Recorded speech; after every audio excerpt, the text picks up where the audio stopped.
Hindi masidla ng tuwa ang misis ni Manny Pacquiao na si Vice Governor Jinky Pacquiao sa pagkapanalo ng kanyang asawa. Ang mga tsikiting ni Pacman, kabado man sa panonood, todo suporta naman sa laban ng ama. Yan ang report ni Lynn Olivario. Puno ng tensyon ng bahay ng mga Pacquiao habang pinapanood ni na Jinky at mga kaanak ang rematch ni Manny at Timothy Bradley. Hindi lamang ang 9 na buwang buntis na si Jinky ang pigil hininga. Si Yaya walang tigil sa pagdarasal. Ang mga bata nakatutok sa bawat suntok na binibitiwan at tinatanggap ni Manny. Napatayo pa si Jinky sa round 2 sa pag-aakalang makaka-knockout na si Manny. At sa bawat kaba na dala ng bawat round, siya ring sipa ng kanilang baby na si Israel sa kanyang tiyan. Kaya naman ang opisyal nang inanunsyo na panalo si Manny via unanimous decision. Napahiyaw at napaiyak na lang si Jinky sa tuwa. Tears of joy kasi mahirap pagpigil ng nararamdaman na nakikita mo siyang lumalaban. Na kinakabahan ka, ngayon narinig na kasi nanalo na.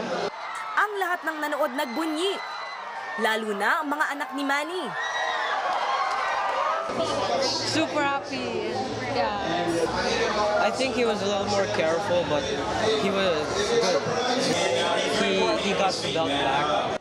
Laking pasasalamat rin nila na sinamahan ni Mommy Jonicia si Manny sa laban kahit hindi nila personal na masusuportahan si Manny lalo na't malapit ng mga anak si Jinky sa ika-5 nilang anak.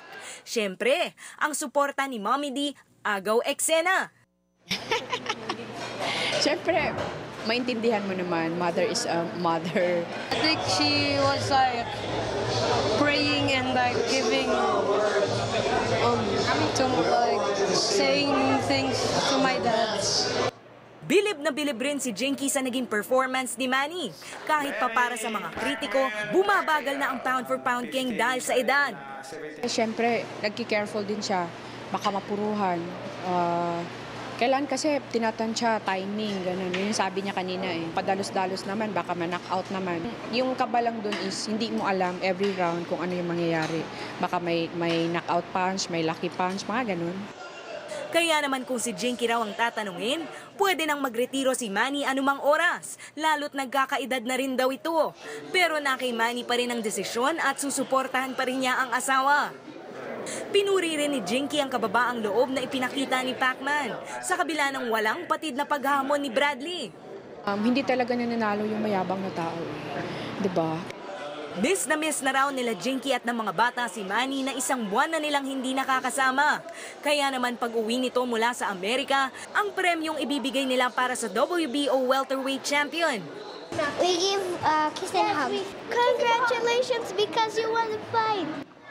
Lynn Olivario, News 5.